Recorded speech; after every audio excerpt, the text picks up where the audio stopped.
యేసుక్రీస్తు నామంలో వందనాలు. మనందరికీ తండ్రి అయిన దేవునికి స్తుతులు, స్తోత్రములు, కృతజ్ఞతాస్తుతులు చెల్లించుచు ఉన్నాను. మనం ప్రార్థన చేసుకుని వాక్య భాగంలోనికి ప్రవేశిద్దాం. పరలోకమందున్న మా తండ్రి, మీకు స్తుతులు, స్తోత్రములు తండ్రి. ఇదిగో నాయన, మరొక శ్రేష్టమైన దినాన్ని మా అందరి జీవితాల్లో దయచేశారు. మీకు స్తుతులు, స్తోత్రములు. ఇదిగో తండ్రి, ఒక ప్రత్యేకమైన అంశాన్ని మేము పరిశీలించి చూడగా ఆత్మ సంబంధమైన సంగతులను ఆత్మ సంబంధమైన సంగతులతోనే సరిపోల్చుకుని సర్వసత్యములు తండ్రి ఉన్నట్టుగా గ్రహించి నీవు నా మహాలోకానికి తండ్రి మేమును మాతో అనేకులను తీసుకుని వచ్చే కృపను మాకందరికీ దయచేయమని మా ప్రభువును రక్షకుడును అయిన యేసుక్రీస్తు వారి అతి శ్రేష్టమైన నామంలో అడిగి స్తుతించి వేడుకొనుచున్నాము తండ్రి, ఆమేన్. ప్రియులారా, మనం ఈరోజు పరిశుద్ధ గ్రంథము నుండి బైబిల్లోని ప్రశ్నకు బైబిల్ నుండే సమాధానం అన్న అంశాన్ని మనం ఈరోజు పరిశీలిద్దాం. అందులో మొదటి ప్రశ్నగా మనము నోవహు దినములలో యేసుక్రీస్తు వారు ఆత్మరూపిగా భూలోకానికి వచ్చాడా అన్న ప్రశ్నకు సమాధానాన్ని వెతికే ప్రయత్నం చేద్దాం. అయితే చాలా మంది ఏమనుకుంటున్నారంటే యేసుక్రీస్తు వారు నోవహు కాలంలోనే కాదు, అనేక మార్లు భూలోకానికి వచ్చారు. పాత నిబంధనలో యెహోవా దూత అని వ్రాయబడిన సందర్భాలలో అన్నిట్లో కూడా యేసుక్రీస్తు వారే యెహోవా దూతగా ఈ లోకానికి వచ్చారు అని చాలా మంది భావిస్తూ ఉన్నారు. కానీ పరిశుద్ధ గ్రంథం ఏం చెబుతుంది అని మనం ఆలోచిస్తే ప్రియులారా, హెబ్రీలకు రాసిన పత్రిక 1వ అధ్యాయము 1-2 వచనాలలో మనము పరిశీలన చేస్తే, హెబ్రీ పత్రిక 1వ అధ్యాయం 1-2 వచనాలు. పూర్వకాలమందు నానా సమయములలోనూ నానా విధములుగాను ప్రవక్తల ద్వారా మన పితరులతో మాట్లాడిన దేవుడు ఈ దినముల అంతమందు కుమారుని ద్వారా మనతో మాట్లాడెను. ఆయన ఆ కుమారుని సమస్తమునకును వారసునిగా నియమించెను, ఆయన ద్వారా ప్రపంచములను నిర్మించెను అనే మాట మనకి ఇక్కడ కనబడుతుంది. అంటే పూర్వకాలంలో ఎలా మాట్లాడాడు దేవుడు అని అంటే నానా సమయాలలో మాట్లాడాడు, నానా విధాలుగా మాట్లాడాడు, ప్రవక్తల ద్వారా మన పితరులతో మాట్లాడాడు. ఈ దినముల అంతమందు కుమారుని ద్వారా మనతో మాట్లాడెను అని చెప్తున్నాడు. అంటే పూర్వకాలంలో యేసుక్రీస్తు వారు ఈ లోకానికి రాలేదు అన్న విషయము మనకి ఇక్కడ అర్థమవుతుంది. కానీ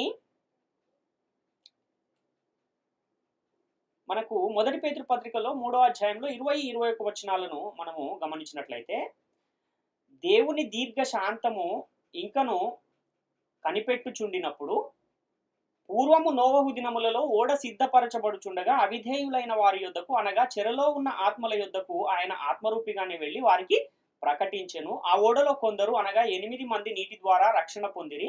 దానికి సాదృశ్యమైన బాప్తిస్మము ఇప్పుడు మిమ్మును రక్షించుచున్నది. అదేదనగా శరీర మాలిన్యము తీసివేయట కాదు గాని యేసుక్రీస్తు పునరుత్థాన మూలముగా దేవుని విషయము నిర్మలమైన మనస్సాక్షినిచ్చు ప్రత్యుత్తరమే అని ఇక్కడ కనబడుతుంది.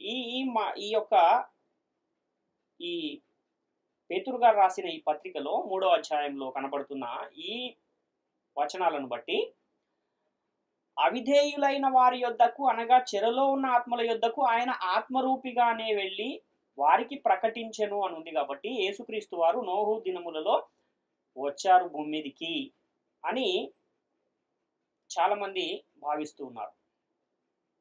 దానికి ఇంకొక లేఖనం కూడా, యేసుక్రీస్తు వారు అనేక మార్లు వచ్చారు అని చెప్పడానికి ఇంకొక లేఖనాన్ని కూడా చాలా మంది చూపిస్తూ ఉంటారు. దాన్ని కూడా మనం ఒకసారి ఆలోచిస్తే మీకా గ్రంథం 5వ అధ్యాయం 2వ వచనంలో, మీకా గ్రంథము 5వ అధ్యాయం 2వ వచనం, బెత్లెహేము ఎఫ్రాతా యూదావారి కుటుంబములలో నీవు స్వల్ప గ్రామమైనను నా కొరకు ఇశ్రాయేలీయులను ఏలబోవాడు నీలో నుండి వచ్చును, పురాతన కాలం మొదలుకుని శాశ్వత కాలము ఆయన ప్రత్యక్షమగుచుండెను అని ఇక్కడ మనకి ఇంకొక లేఖనం కనబడుతుంది. అంటే పురాతన కాలం మొదలుకొని శాశ్వత కాలం వరకు ఆయన ప్రత్యక్షం అగుచుండెను అని ఉంది. కాబట్టి అలా యెహోవా దూతగా చాలా సార్లు యేసుక్రీస్తు వారి లోకానికి వచ్చారు. అదేవిధంగా నోవహు దినములలో కూడా ఆయన ఆత్మరూపిగా ఈ లోకానికి వచ్చాడు అని చాలా మంది ఒక నిర్ధారణకు వచ్చేసారు. కానీ యేసుక్రీస్తు వారి లోకానికి మరియ గర్భము ద్వారా ఈ లోకానికి రాకముందు ఎప్పుడైనా వచ్చారా అని మనము పరిశుద్ధ గ్రంథాన్ని పరిశీలిస్తే అలాంటి అవకాశము లేదు అన్న విషయాన్ని మనం ఇంతకు ముందే చదువుకున్న హెబ్రీ పత్రిక 1వ అధ్యాయం 1-2 వచనాలు తెలియజేస్తూ ఉన్నాయి. మరి ఆత్మరూపిగా వచ్చి ఆయన ప్రకటించాడు అంటే ఎలా ప్రకటించాడు ఆయన అని మనం ఆలోచిస్తే, ఆత్మరూపిగా అంటే ఎలా వచ్చాడు అని మనం ఆలోచన చేయాల్సిన అవసరం ఉంది. ఇప్పుడు ఆత్మను గనక మనం ఆలోచన చేస్తే యోహాను సువార్త 4:24లో దేవుడు ఆత్మ గనుక ఆయనను ఆరాధించువారు ఆత్మతోనూ సత్యముతోనూ ఆరాధింపవలెను అన్న మాట మనకు కనబడుతుంది. దేవుడు ఆత్మ అంటున్నాడు. అలాగే యేసుక్రీస్తు వారు కూడా ఒక ఆత్మ, పరిశుద్ధాత్ముడు కూడా ఇంకొక ఆత్మ అన్న విషయం మనకు తెలుసు. అయితే మనకు కూడా మన ఈ శరీరాలలో, ఈ మట్టి దేహాలలో ఏముంది అంటే ఆత్మ అనేది ఉంది. బయటికి కనబడేది ఈ శరీరం అయితే ఆ శరీరములో ఉన్నది ఆత్మ. ఆ ఆత్మనే శాశ్వత కాలము జీవించేదిగా కనబడుతుంది. ఈ శరీర మరణం వచ్చిన తర్వాత ఈ శరీరం అనేది మట్టిలోనికి వెళ్ళిపోతే ఆ శరీరములో ఉన్న ఆత్మ అనేది అయితే నిత్య జీవంలో ఉండాలి, లేకపోతే నిత్య నరకంలోనైనా ఉండాలి అని దేవుడు ఒక నియమాన్ని పెట్టాడు. కాబట్టి ఈ ఆత్మ అనేది కనబడేదా అనంటే ఆత్మ కనబడేది కాదు, ఆత్మ అదృశ్యమైనది అని మనము గ్రహించవలసిన అవసరం ఉంది. ఆత్మను గురించి యేసుక్రీస్తు వారు చెప్పిన ఒక మాటను మనము గమనించినట్లయితే యోహాను సువార్తలో నికోదేముతో మాట్లాడిన సందర్భంలో యేసుక్రీస్తు వారు చెబుతున్న ఒక మాటను మనం ఒకసారి పరిశీలన చేద్దాం. యోహాను సువార్త 3:5-8 యేసు ఇట్లా నేను ఒకటి నీటి మూలముగాను ఆత్మ మూలముగాను జన్మించితేనే గాని దేవుని రాజ్యంలో ప్రవేశింపలేడని నీతో నిశ్చయముగా చెప్పుచున్నాను. శరీర మూలముగా జన్మించినది శరీరమును, ఆత్మ మూలముగా జన్మించినది ఆత్మయునయున్నది. మీరు కొత్తగా జన్మింపవలెనని నేను మీతో చెప్పినందుకు ఆశ్చర్యపడవద్దు. గాలి తనకిష్టమైన చోటును విసురును, నీవు దాని శబ్దం విందువే గాని అది ఎక్కడ నుండి వచ్చునో ఎక్కడికి పోవునో నీకు తెలియదు. ఆత్మ మూలముగా జన్మించిన ప్రతి వాడును అలాగే ఉన్నాడు అని యేసుక్రీస్తు వారు చెప్తున్నారు.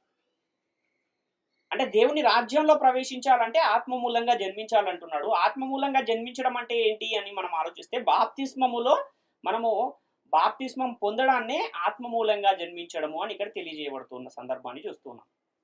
అలాగే గాలి అనేది ఉంది, కానీ అది మన కళ్ళకు కనబడుతుందా అంటే కనబడదు. గాలి ఉందనే విషయం మనకెలా తెలుస్తుంది అంటే గాలి తనకిష్టమైన చోటను విసురును, నీవు దాని శబ్దము విందువే గాని అది ఎక్కడి నుండి వచ్చనో ఎక్కడికి పోయినో నీకు తెలియదు అని చెబుతున్నాడు. ఎలాగైతే ఆ కనబడకుండా గాలి ప్రయాణం చేస్తుందో ఆత్మ కూడా అలానే ఉంది. ఆత్మ మూలముగా జన్మించిన ప్రతి వాడును అలాగే ఉన్నాడు అని యేసుక్రీస్తు వారు చెప్తున్నారు. అంటే ఆత్మ కనబడేది కాదు అన్న విషయాన్ని ఇక్కడ చాలా స్పష్టంగా తెలియజేస్తున్న మాట మనం చూస్తున్నాం. అయితే ఇంకొక సందర్భంలో యేసుక్రీస్తు వారు చెప్పిన ఇంకొక మాటను కూడా మనం ఆలోచిస్తే యోహాను సువార్త 6:23 ఆత్మయే జీవింపజేయుచున్నది, శరీరము కేవలము నిష్ప్రయోజనము. నేను మీతో చెప్పియున్న మాటలు ఆత్మయు జీవమును అయ్యున్నవి అంటున్నాడు. నేను మీతో చెప్పియున్న మాటలు ఆత్మయు జీవమును అయ్యున్నవి. యోహాను సువార్త 6:23 మనకి ఈ మాట కనబడుతుంది. అంటే యేసుక్రీస్తు వారు చెప్పిన మాటలు ఎలా ఉన్నాయంటే ఆత్మగా జీవముగా కనబడుతూ ఉన్నాయి. ఇప్పుడు ఆ నోవహు దినములలో, నోవహు కాలములో అవిధేయులైన వారి యొద్దకు గాని చెరలోనున్న ఆత్మల యొద్దకు గాని వచ్చి ప్రకటించిన ఆత్మరూపిగా ఉన్న యేసుక్రీస్తు వారు ఎలా ఉన్నారు అంటే ఇక్కడ యేసుక్రీస్తు చెప్పిన మాటలు ఆత్మయు జీవమును అయ్యున్నాయని చెబుతున్నాడు. అంటే ఆ రోజు కూడా మాటల రూపంలో, వాక్యము రూపంలో ఆయన నోవహు గారి యొద్దకు వచ్చాడు. ఆ మాట ద్వారానే వారికి ప్రకటించాడు. అంటే నోవహు గారి మాటలో ఎవరున్నారు? యేసుక్రీస్తు వారు ఉన్నారు అన్న విషయాన్ని ఇక్కడ మనం అర్థం చేసుకోవాల్సిన అవసరం ఉంది.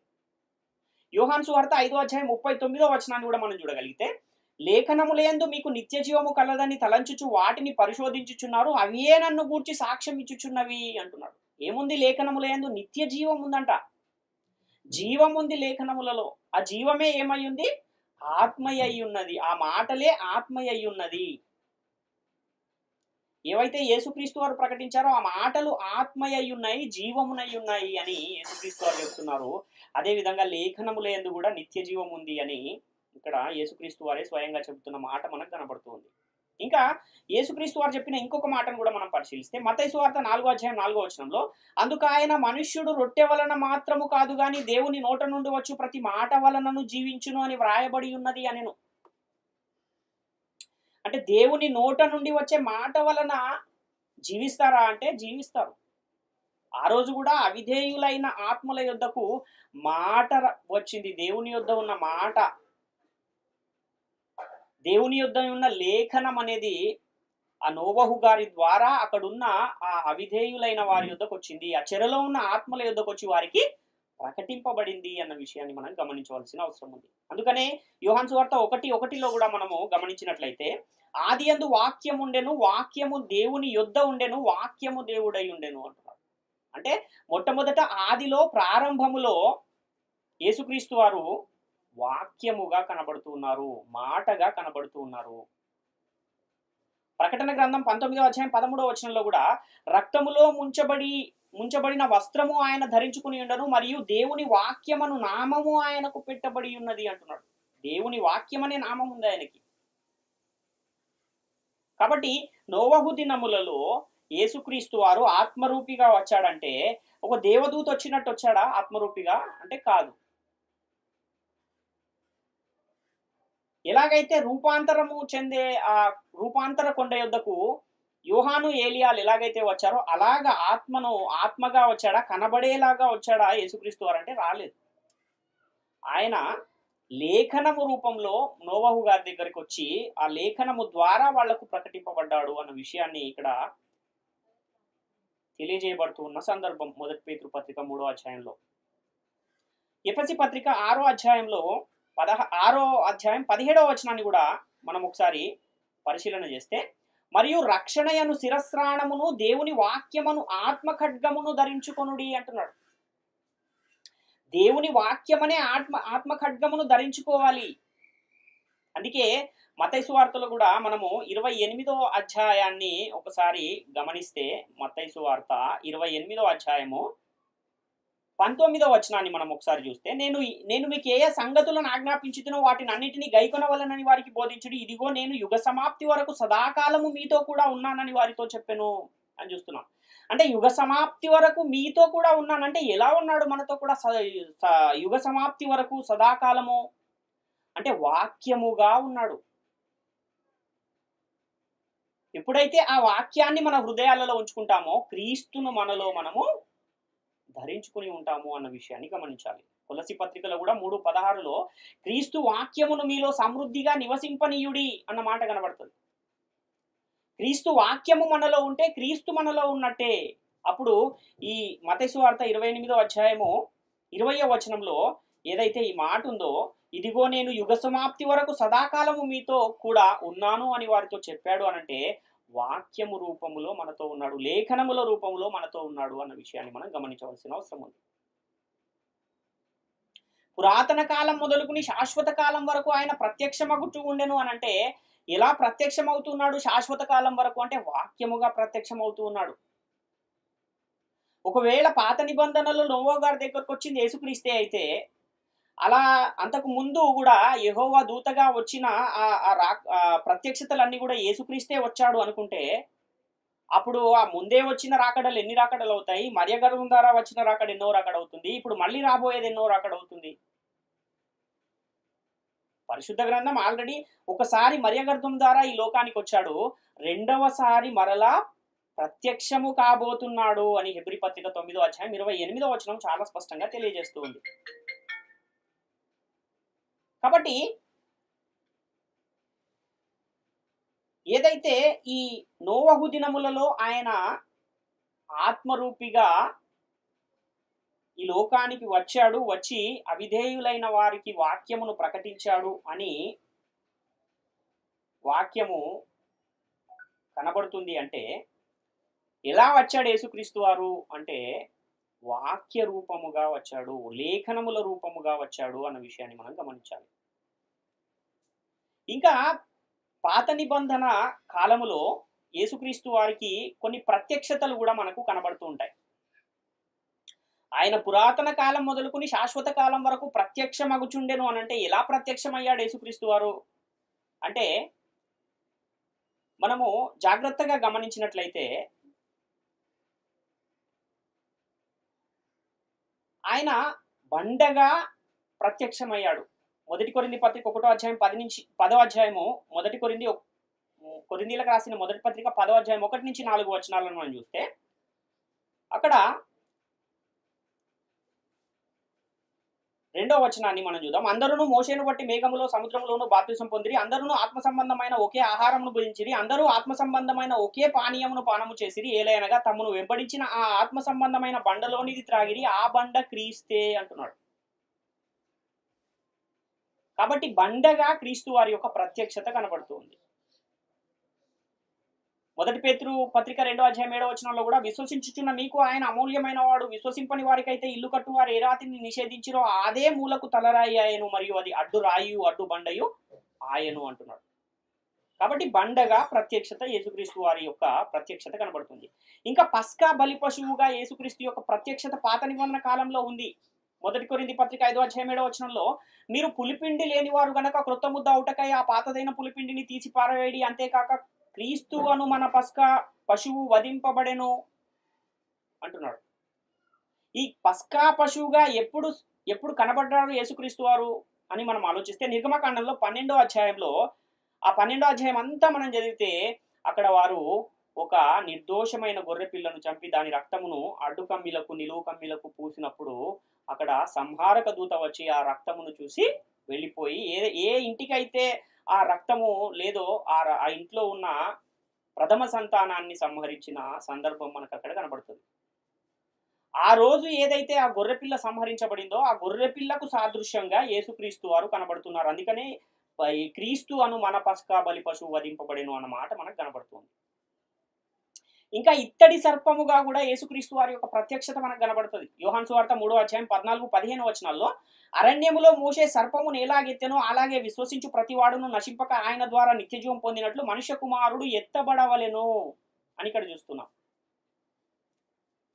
ఇది మనం గనక గమనించినట్లయితే అరణ్యములో మోషే సర్పమును ఎలాగెత్తెనో అలాగే విశ్వసించు ప్రతివాడు నశింపక నిత్యజీవం పొందినట్లు మనుష్య కుమారుడు ఎత్తబడవలెను అన్న ఈ సందర్భానికి మూలవాక్యం ఎక్కడ మనకు కనబడుతుంది పాత నిబంధనలో అని మనం చూస్తే సంఖ్యాకాండములో 21వ అధ్యాయంలో 4-9 వచనాల్లో మనకు ఈ మాటలు కనబడతాయి. అక్కడ తాపకరమైన సర్పములు వచ్చి ఆ ఇశ్రాయేలీలో కొందరిని కరిచినప్పుడు దేవుడు ఒక ఇత్తడి సర్పాన్ని చేసి దీపస్తంభం మీద పెట్టి ఎవరైతే ఆ ఇత్తడి సర్పమును నిదానించి చూస్తారో వాళ్ళు మరలా బ్రతుకుతారు అని అక్కడ మోషే గారితో చెప్పిన సందర్భము మనకు కనబడుతుంది. ఈ ఇత్తడి సర్పానికి సాదృశ్యంగా ఎవరు కనబడుతున్నారంటే యేసుక్రీస్తు వారు కనబడుతూ ఉన్నారు అన్న విషయాన్ని మనం ఇక్కడ గమనించవలసిన అవసరం ఉంది.